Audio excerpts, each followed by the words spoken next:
Who's winning the Big Ten? Who's finishing last in the Big Ten? Hot seat and everything to get you ready for the upcoming season this week on the Locked On Big Ten Squad.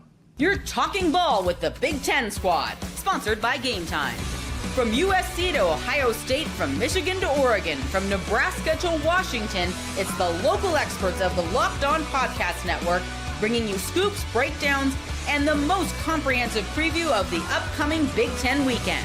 No hurt feelings and thin skin allowed. Squad up, you're part of the Big Ten Squad. Happy Thursday, everybody. Welcome to this week's Locked On Big Ten Squad. No, I don't know how Washington got in the intro of this thing, but them's the breaks. Jay Stevens of Locked On Buckeyes is here with, Roman, I didn't see you there, of Locked On Huskies. I didn't thought you were gone this week. Zach Seiko, Locked On Nittany Lions. Nick Garvin, Locked On Boilermakers in the house with Ryan Herrings, Locked On Badgers. Mark Colkin, Locked On USC. Zach Anderson, Yaxheimer, Locked On UCLA. Jacob Goins, Locked On Hoosiers. And Trent Condon of Locked On Hawkeyes. Is this an actual squad that we have this week? I'm, of course, Spencer McLaughlin, neutral arbiter of all things college football. Jay, bad smart there. What? We're off to a real bad. I'm just saying. I was just, my point earlier. I'm just saying, Washington's one of the new teams of the league. It's odd. It's odd. I noticed it, but just anyway. Like style. Roman, Zach, nice haircut. Roman, you're second. Jay, you are first. Give me your Big Ten winner this year. Give me your Big Ten loser. Who's finishing DFL in the Big Ten this year?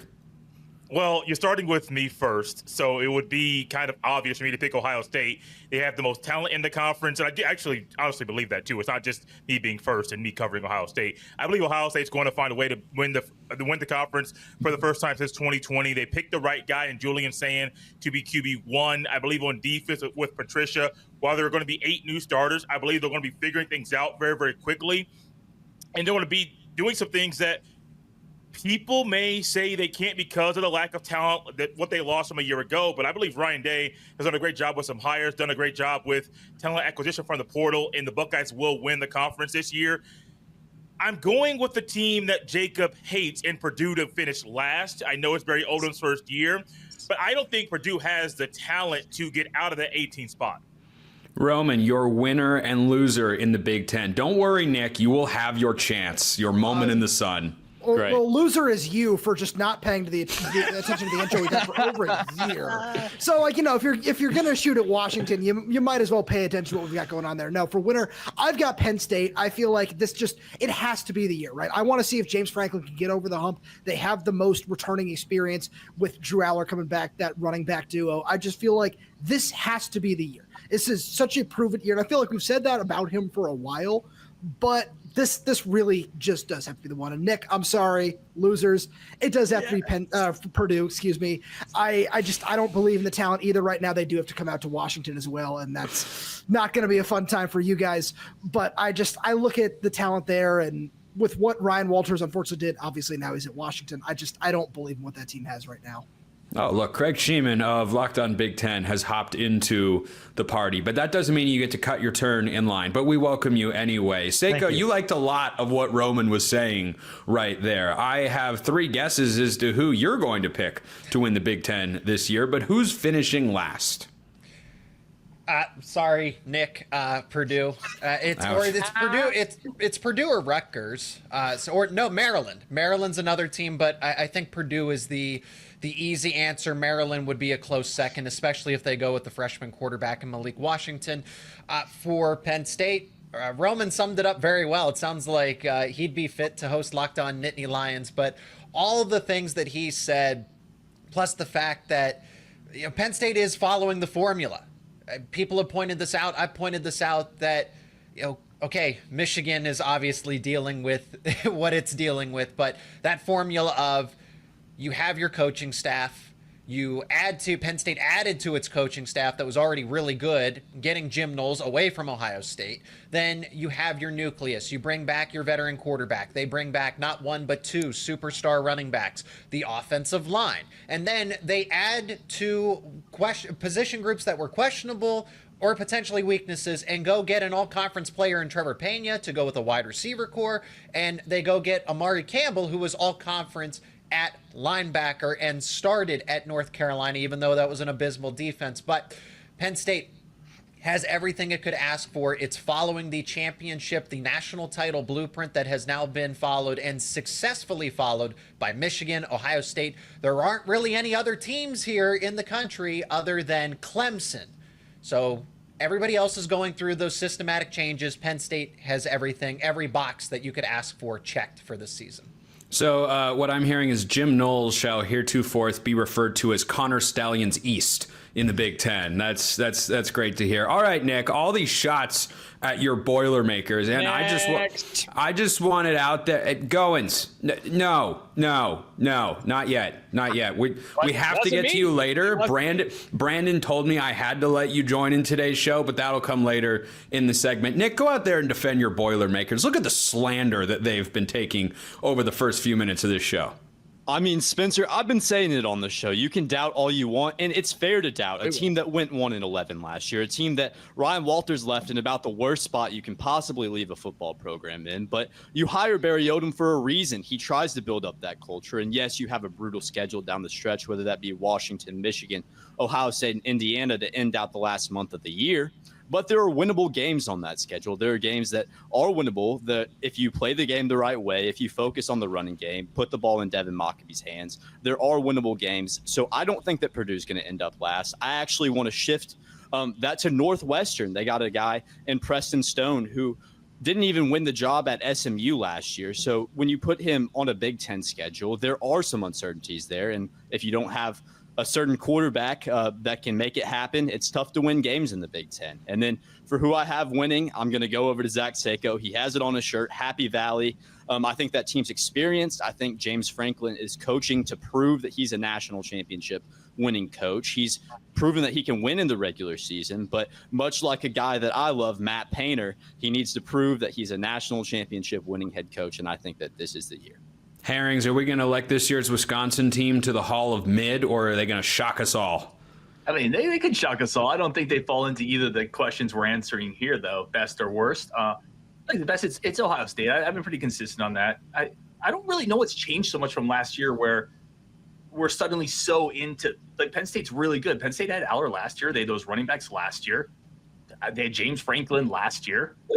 Ohio State's the better team. They have better talent on both sides, and they've proven it. Ryan Day's proven it. And guess what? Penn State has to go to Columbus this year. They have to go play at Ohio State. I don't think they're winning that game, which means they're going to have to make up 2 games in the conference. I think it's Ohio State and maybe Oregon, or even if you want a dark horse, Illinois, who plays nobody, could sneak into the Big Ten title game. I don't think it's Penn State. I think it's Ohio State. Sometimes the easy answer, the simple answer is the right answer. For worst team, it's Minnesota because I hate that place. I'm not sound logic. I would say I think Maryland is a really good call out. Nick, I think that was a really good call out, or whether it was Zach or Nick. I think Maryland is a team that struggled to find identity. I think Locksley's probably It was Nick. We would never let Zach speak that early in the show. I think that was a really good one. I think Maryland could find itself there. Northwestern, I think Purdue are all in that mix, but I'm going to go Minnesota because I root for their failure, and I like to root for things when football's on. Mark, who do you think wins the Big Ten this year? And please say USC for entertainment value. So the only reason I'm going to pick Penn State is because if they don't do it this year, it's never going to happen. I mean, the same general tenor, the same song that everybody's singing. Is James Franklin a championship coach? We know he can win during the regular season, but when it gets to those big games, bowl games, he finds a way to lose those games against teams that are his equal. So I'll say Penn State only because if it's not this year, it's never, ever, ever going to happen with James Franklin. Now, as far as who is the worst, it's going to be a battle between Northwestern and Purdue. Just flip a coin. It really doesn't matter. Both teams are going to struggle a lot.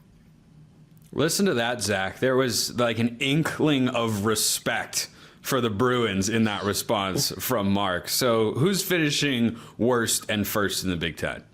I'm thinking worst. I'm going to go with Maryland. UCLA does have both Maryland and Northwestern on the schedule, so we'll see by the time the season ends whether the UCLA Bruins struggle going to Northwestern or hosting Maryland. I'm going to go Maryland right now. In terms of the best, I think Ohio State. There's not a lot of pressure. You win the national championship. You think maybe the next year there won't be as much pressure this year, and I think that might lead to a very successful 2025. Goins, we know who you're picking last. Who are you picking first? Nick has taken enough of a beating in this opening segment. Yeah, I'll let the Hoosier faithful pick who's going to finish last in the Big Ten. It will be Purdue. I'm going to pick Penn State to win the Big Ten. It's the obvious choice, but they're not going to win the national title. Just to kind of get on that trail too. They'll win the Big Ten, but they won't win the title, and that may not even be good enough to keep James Franklin's job in Happy Valley. I will remind people that I think Indiana and Washington are dark horses in the Big Ten. Those are the two teams to watch out for. If it's not the big dogs, it could be one of those that sneaks up and gets it done.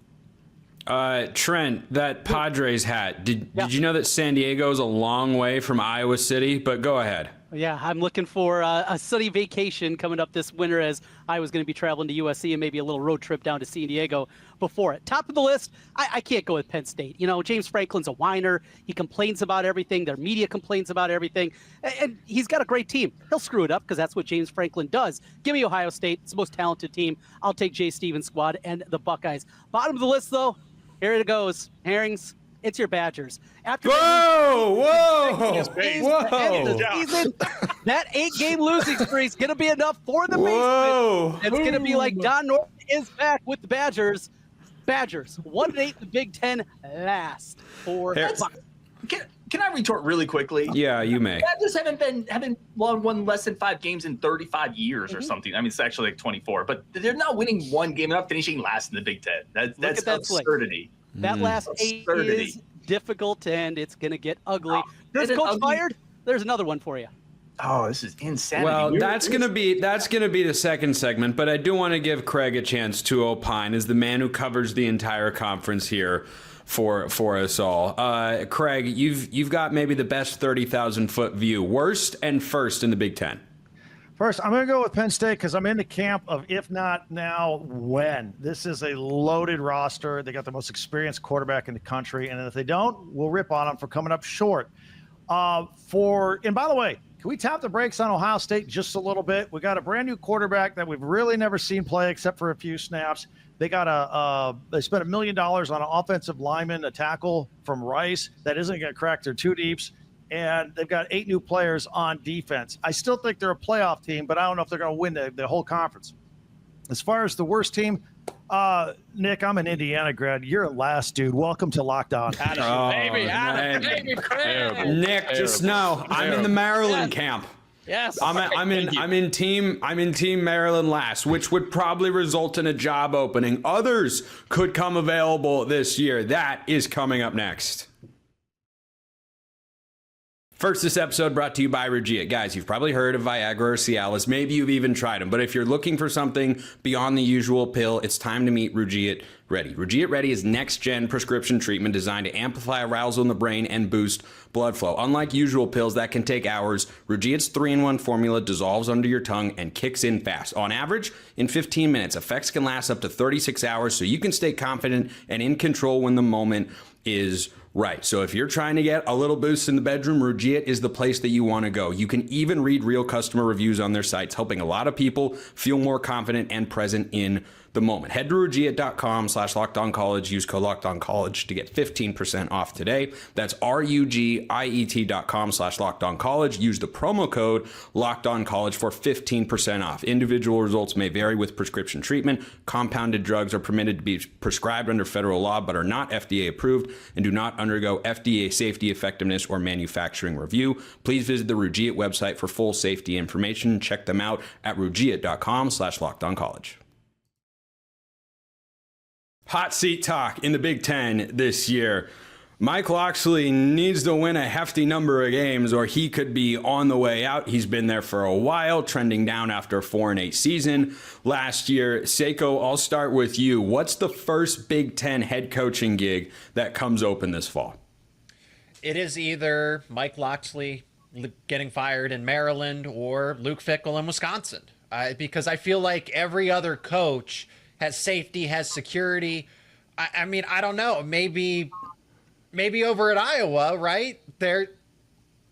I'm blanking on the head coach. Kirk Ferentz. I'm so glad you brought that up. That was my dark horse. Zach, retire is the question.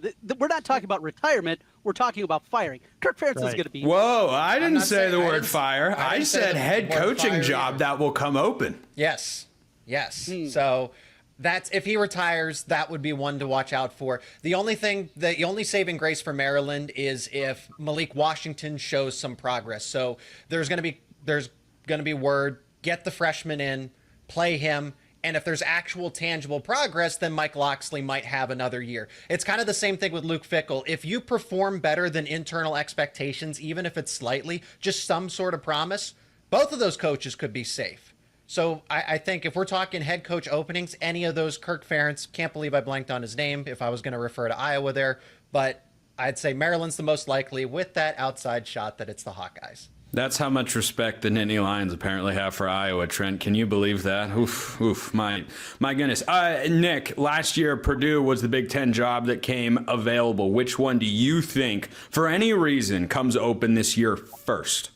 Yeah, so Spencer, as easy as it would be to say Maryland, that team is projected to be bad, but I'm going to go in a different direction with this. I'm going to say Luke Fickell at Wisconsin, and not because Luke Fickell's a bad coach. We saw what he did at Cincinnati. He had a lot of success, but when you think about the expectations that Wisconsin, that Badgers team has year after year, that's a program that expects 10 wins. That's kind of been the standard at Wisconsin throughout the span of my life, at least. So when you think about what Luke Fickell has done, 5-7 last year, 7-6 the year before, and then you look at the schedule, you face Alabama, Oregon, Michigan, Ohio State, brutal schedule this year for Wisconsin. If Luke Fickell's not able to win some games, there may be some questions behind his job security in Wisconsin. Yeah, Wisconsin's been good for all of Nick's life, all 12 years of them. Trent, what would you do if Kirk Ferentz, after this year, let's say they go 6-6, they're just kind of out there. What if he just hangs it up? I don't see that scenario playing out. I think the way that he'd walk away is if they do have a special season, backdoor their way into a playoff, something like that, have that kind of year. I don't see him walking off after a disappointing 6-6, something like that. If it does happen, though, there are a lot of candidates. And this is a job, again, my lifetime, a lot longer than Nick's in 45 years. I only know two coaches. It is Kirk Ferentz and it's Hayden Fry. I know two coaches in my whole life as a guy that's getting pretty old up there. I mean, that's something that nobody else in the country deals with. It is going to be a job that is well coveted because of not just what you have solid footing there, but also what you're able to do at that program. When you're talking about these mid-tier programs, Iowa's at the top of the list of what they spend, the way that they invest inside the football program. I would be shocked, though. I would be shocked if it was after a 6-6, but if Iowa has a successful year, Kirk Ferentz 70 years old. At this point, we couldn't be surprised if it does play out in that fashion. Don't worry, Trent. In the competition to be the oldest person in this squad, you get the bronze medal. So you're all right. Zach, which job do you think comes open first? First, well, I was going to be spicy and go with Lincoln Riley, not first. Lincoln Riley will not become, that job won't come open first. Whoa. But I think at some point, potentially, it might heat up as the season comes to an end. The one that comes open first would certainly probably be the Maryland job. Mark? Yeah, well, okay. Anyways. Welcome to the show, Mark. We've been recording this whole time. Yeah, well, I'm old. I fall asleep when you guys bore me. That's true. We have to give him some grace. So to Trent's point, and I'm not sure who raised it, I think Kirk Ferentz is willing to walk away this year after the season, regardless of what kind of year he has, as long as he passes Woody Hayes on that all-time wins list. I think that's why he's sticking around. No. Now, Mike Locksley is the obvious choice just because of what's going on down there. I'm going to throw a dark horse in there, someone who should be on the hot seat. And if I'm Michigan's administration, I'm looking for a reason to get rid of Sharon Moore. I see Jay nodding his head up and down. You cannot have your head coach, the guy leading the charge to cheat, lie, obfuscate, do everything possible to bend and break the rules. I mean, if that's the way we're going to go, man, I'm demanding everything that USC gets everything back that was taken away from them. Oh dear. Well, just because the NCAA took it away doesn't mean that we actually care what they did in large part. We're giving a full-throated endorsement to lying, cheating, covering up, doing everything possible to cheat and have a lack of institution. Well, I am intrigued by that particular remark coming from the USC guy, but I do. Question, Spencer. You can practice no, I was going to answer the question. I was just all day long. Okay. They literally did everything possible. So are we speaking broadly about, cheating and breaking the rules, or are we speaking specifically about Michigan? Administration, and I've got that person in charge of my program where you're supposed to be the leader of fine men, being a Michigan man, whatever the hell that means. This is what you want representing college football now? Are you okay with that? I'm not a Michigan administrator nor somebody that is adhering to that particular brand. Jay, you know the brand pretty well. Should Sharon Moore just get the boot so that Ryan Day doesn't have to coach against him anymore? I think he should get the boot if he starts losing a lot. If they have a season like they did last year, I can see him getting fired. Even aside from the whole sign stealing stuff and his own involvement in it and trying to cover it up, he can't have another year like he had a year ago and expect to keep his job. Or in year 3, beginning of that year, whenever that other suspension is going to come down, he may be fired after that week. I do think Mike Locksley is gone. I didn't think he would be here at this point in his career. I thought he'd be going back to being an offensive coordinator, which I think is probably the best fit for him. I think he'll be the first coach gone in this season. We got shuffled around because for some reason we brought Goins back in. I don't know who made that particular decision, but Herrings, I want to go to you since a lot of folks are talking about your guy Luke Fickell. Is he the first coach that is no longer in the position he will have when the season kicks off next week? Next year? No, he's not going to be the first job that opens up. It's just, having had conversations with people that are kind of close to it, it's not nationally. I can see the context. They're not going to fire him 3 years in after the financial investment they made into him. It would have to be a literal, like Trent said, apocalypse season where they win one game, and they're not going to win one game. There's a huge buyout. His recruiting has been pretty well. They're not going to change out coaches. They're just not in 3 years. I actually think there's an interesting one here. Think about coaches that maybe could move up the ladder. Like who's a Big Ten coach at a program that has a capped ceiling that has done really well, that has a track record of maybe leaving for other schools? Brett Bielema.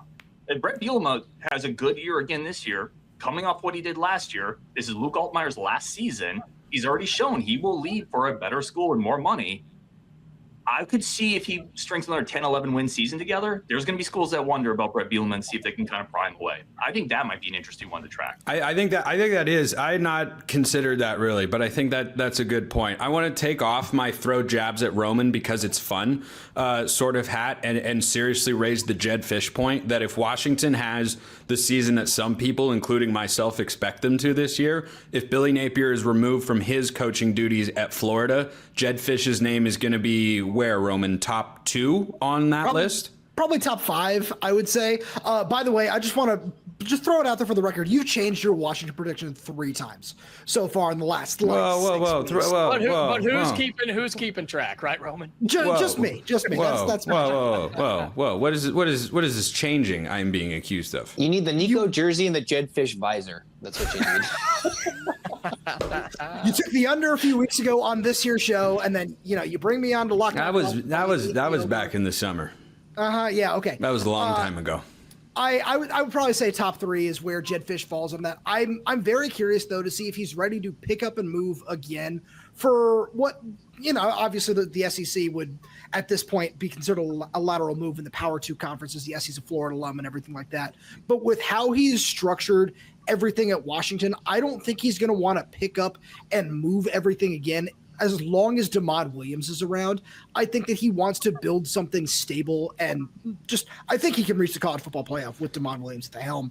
And I think with 3 years of eligibility to do that, we're going to see that here at Washington. We've definitely never seen a coach leave Washington after 2 years for the SEC, and there's definitely no way he could bring DeMond Williams with him. There isn't like a portal where players could go in and just like follow a coach to a new destination. That all can't happen. We're going to continue the hot seat discussion because some have not yet weighed in. We'll make sure that happens. Which job is coming open and thoughts to get you ready for this season. All coming up next on the Locked On Big Ten Squad.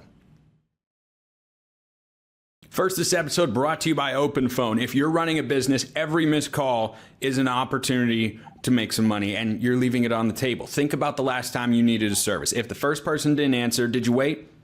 Probably not. You moved on. That's why you need Open Phone, so you never miss an opportunity to connect with your customers. Open Phone is the #1 business phone system designed to streamline and scale your customer communications. Do you juggle 2 phones to keep your personal and business calls separate? If you do, Open Phone solved that instantly. The AI agent handles after-hours calls, answers common questions, and captures leads so you never miss a customer again. See why over 60,000 businesses already trust Open Phone, and you can too. They're offering Locked On listeners 20% off your first 6 months at openphone.com/lockedoncollege. That's openphone.com/lockedoncollege. They'll even port over your existing numbers for free. So go check them out. Open Phone. No missed calls, no missed customers. This episode also brought to you by our friends over at Prize Picks, the daily fantasy platform that lets you turn your college football predictions into real rewards. Preseason's already heating up. College football literally starts this week. The Big Ten's in action next week.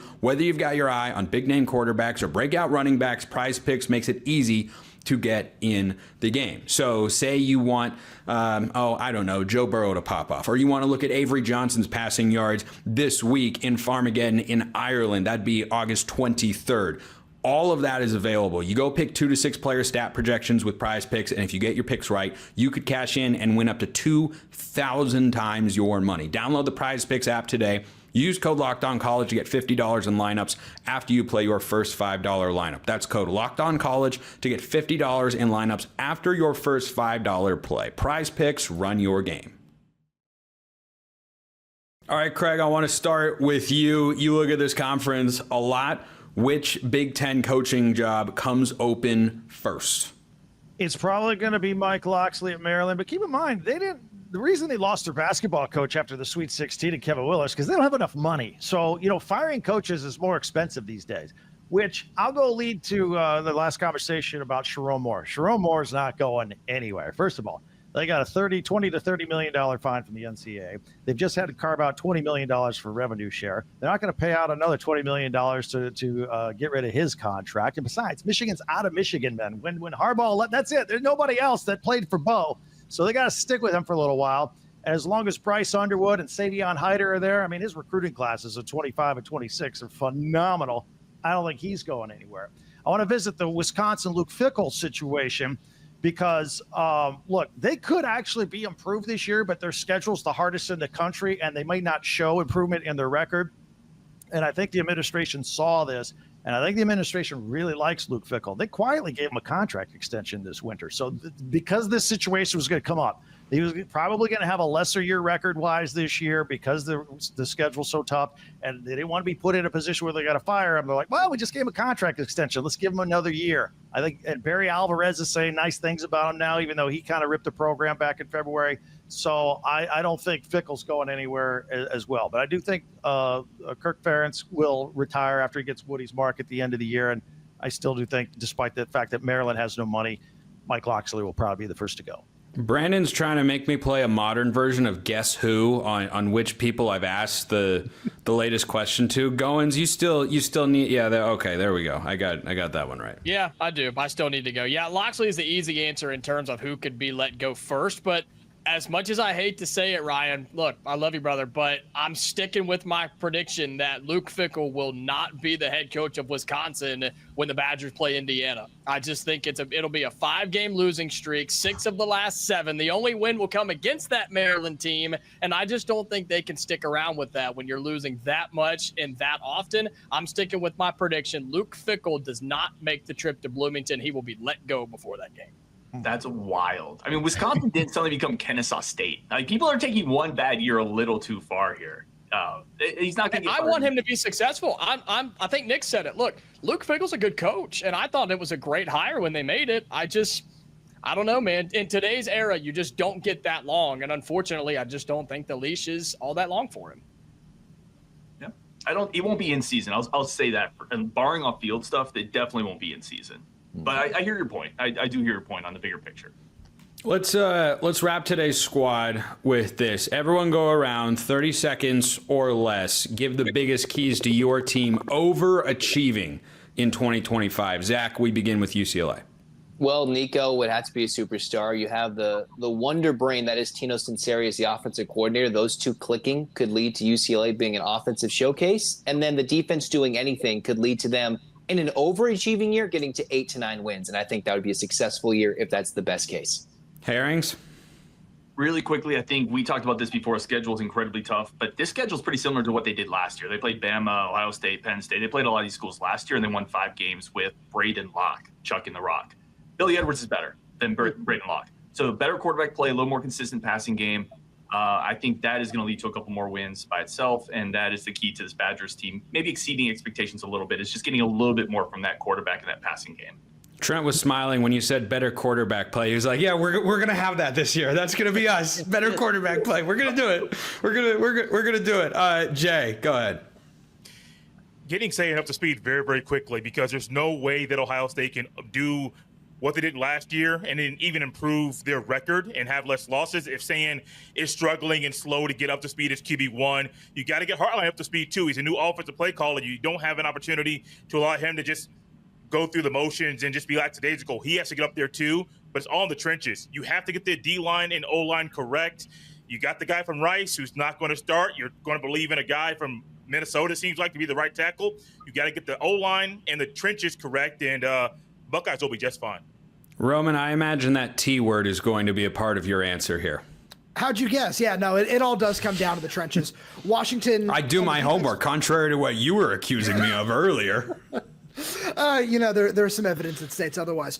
But when I look at the defensive side of the ball, if Washington can continue to stop the run with the 5 down front, then Ryan Walters is going to implement with a much deeper rotation on the defensive line. That'll create some extra possessions. And if this offensive line can hold up and not be last in the Big Ten in sacks allowed like they were last season and protect Damon Williams, I think this offense is going to flourish. You got a duo of preseason All-Americans in Jonah Coleman and Denzel Boston. There's a lot of talent on this team. And if the trenches can take a step forward from bad to average to maybe slightly below average, I think this team can really surprise some people. Trent, here is your Mark Gronowski moment of the day. Yeah, I mean, that's the easy one. One quick thing, though. I got to push back on Craig and Mark. If you think Kirk Ferentz is sticking around another year for a record, you don't know Kirk Ferentz. That's not the way that he's wired, and that's not what he chases. He might stick around. He might retire after this year, but it has nothing to do with the record, that aside. Yeah, it's simply Mark Gronowski. Last year, we've seen Iowa. It's pitiful they've been in the passing game, the number of wins that they've been able to stack up over the last game, and Mark Gronowski is above competent what this team could be overall. Above competent and below average are what the last two answers were striving for. Speaking of below competent, Nick, go for it, man. Oh, terrible, Spencer, we got to run the ball. Y'all said that Purdue's going to be the worst team in the league, and I don't see that being the case if you keep the ball in the hands of Devin Mockabee. 4-year running back, just under 1,200 yards away from breaking Purdue's all-time leading rushing record. He's the guy. Keep it on the ground with Mockabee, and you'll find success. By the way, Mark, just so you know, Nick thinks that Purdue is upsetting USC in their Big Ten opener. Yeah, we've talked about that. Mark has clearly not forgotten. Clearly. That rubbed him the wrong way. I just wanted to make sure he was aware, but he was clearly aware. Yeah, Jacob, go for it. The answer is simple. I'll stick with the quarterback situation. It's Fernando Mendoza. Curtis Rourke was the answer last year. Fernando Mendoza's got to be the answer this year. The defense will be just fine. You have 3 All-Americans on that side of the ball. Could have more. If Fernando Mendoza pans out, the Hoosiers are back in the playoffs. Mark, how does USC pop and beat Purdue? So, Craig, you'll understand this analogy. Kids say the darndest things sometimes. Yeah, I know. So it comes down to this for USC. Jaden Mayaba has to come out correct. He cannot go, he can't be throwing 6 interceptions for every 11 touchdown passes. Get him going right, get that offense back to a typical Lincoln Riley offense, and stop giving up fourth quarter leads. USC will be just fine. I mean, they addressed that situation in the offseason. They got more depth through the interior of the defensive line. They brought in a new strength and conditioning coordinator. They made all the right moves. Now it's just a matter of, can Lincoln Riley push all the right buttons? Craig, in the same shirt that you've done every single show in, I will ask it to you this way. How does the Big Ten win a national championship for a third straight year? First of all, I have 4 different shirts. One's black, one's gray, one's You fooled striped. me. I alternate them all the time, but I am logo brand conscious at all times for Locked On Big Ten. How do they win it? Just flood your 4 best teams into the playoffs, and I will take great pleasure in watching the Big Ten win another national championship for 3 years in a row and watching the Paul Feinbaums of the world wither away just like their weak SEC. Boom. How about, by the way, oh, he's gone. That was a mic drop right there. I was gonna, yeah, that was kind of a mic drop. Okay, I see what we were going for there. But I just wanted to quickly ask, which of the 4, who's the 4th team that you're putting in the playoff in your head there? Let's see. We're going Penn State, Ohio State, Oregon, and whoever wins the Indiana-Illinois game, which will probably be Indiana. They play week 4. Nope, that's Illinois. All right, you heard it there from Craig Sheeman of Locked On Big Ten. Illinois to the playoff. Illinois might not leave Durham, North Carolina with a win. They do have a sneaky tough game at Duke, week 2. It's a very, very fun game. Very, very fun indeed. That's a good call out, Mark. I mean, I think they're gonna win, but it's a great game. Craig Sheeman, Locked On Big Ten. Zach Anderson, Yoxheimer, Locked On UCLA. Ryan Herrings, Locked On Badgers. Jay Stevens, Locked On Buckeyes. Trent Condon, Locked On Hawkeyes. Jacob Goins, Locked On Hoosiers. Mark, please stop doing that. Oh, for the love of God, man. Mark Holken from Locked On USC, giving the YouTube crowd nightmares. Roman Thomas Shop, Locked On Huskies. I'm Spencer McLaughlin, Locked On all over the place. See you next.